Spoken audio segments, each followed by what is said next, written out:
Hello everyone, welcome to coding for Dev. तो आज की वीडियो में आपको बताऊंगा डिफ़ॉल्ट प्रॉप्स क्या होते हैं। तो पिछले वीडियो में हमने प्रॉप्स बताया और उसके पिछले वीडियो में हमने बताया प्रॉप्स के टाइप कैसे चेक कर सकते हो। लेकिन आज की वीडियो में बताऊंगा डिफ़ॉल्ट प्रॉप्स। डिफ़ॉल्ट प्रॉप क्या होता है कि जब आपका कंपोनेंट में कोई भी आपने प्रॉप्स लिया है लेकिन कोई भी डाटा पास नहीं हुआ पेरेंट कंपोनेंट से, तो फिर आप क्या शो करोगे। जैसे मान लो आपने आपने किसी प्रॉप्स पे आप डिपेंड हो, आपने कंपोनेंट बनाया लेकिन पेरेंट कंपोनेंट से हमारा डाटा पास नहीं हुआ, तो उसकी जगह आप कोई डिफ़ॉल्ट प्रॉप सेट कर सकते हो।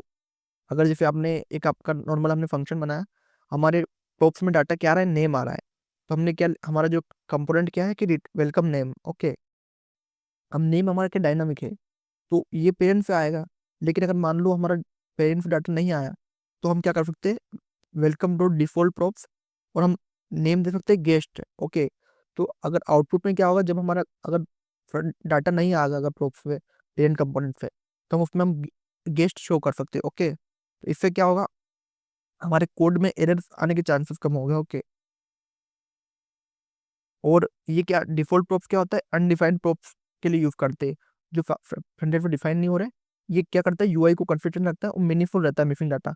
अगर आप नहीं का पास करते तो वहाँ पे एरर शो होता या वो खाली होता, तो वो अच्छा नहीं लगता है। इसलिए हम डिफॉल्ट प्रॉप्स दे देते हैं। ओके, और इसका जो सिंटेक्स है फॉर फंक्शनल कंपोनेंट, वो क्या है कि आप डॉट डिफॉल्ट प्रॉप्स किसी भी कंपोनेंट के पीछे लगा सकते हो, ये क्लासिकल वे। ओके, और आप इसको डायरेक्टली भी डिफॉल्ट पैरामीटर देके पास कर सकते हो। जैसे हमने डिस्ट्रक्चर करा था ना, उसी तरीके से आप वहीं पे आप पास कर सकते हो फंक्शन के सिग्नेचर के अंदर। ओके, ये मॉडर्न वे है। अब इसमें डिफॉल्ट प्रॉफिट डिस्टर्बिंग, आप डिस्ट्रक्चरिंग करके भी इसको पास कर सकते हो। ओके, वहीं पे आपने नेम एज दोनों दे दी। तो ये इसके प्रॉप्स थे, और ये अलग अलग तरीके थे प्रॉप्स को।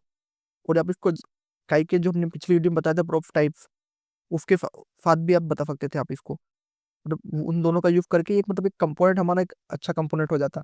इसमें मतलब कोड की कंसिस्टेंसी बढ़ जाती है कि हम टाइप भी चेक कर रहे हैं, हम डिफॉल्ट प्रॉप भी दे रहे हैं।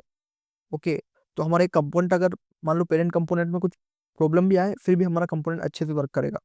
ओके, और if a prop is explicitly passed undefined, the default prop won't apply। Okay, और डिफॉल्ट prop क्या होता है, वो इग्नोर कर देता है फंक्शनल कंपोनेंट को स्टिक मोड में। ओके, तो ये fix using default prop is more reliable.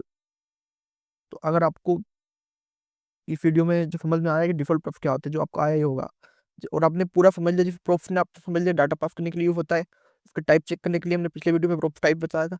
अब मैंने आपको बताया अगर डाटा ना आए तो आप डिफॉल्ट प्रॉप्स का यूज कर सकते हो। तो आपको प्रॉप्स का ये कॉन्सेप्ट अच्छे से समझ में आ गया होगा। आपको कुछ भी डाउट है रिलेटेड तो आप कमेंट कर सकते हो। और इसी तरह के और वीडियो देखने के लिए कोडिंग फॉर डेव को सब्सक्राइब करो। Thank you for watching.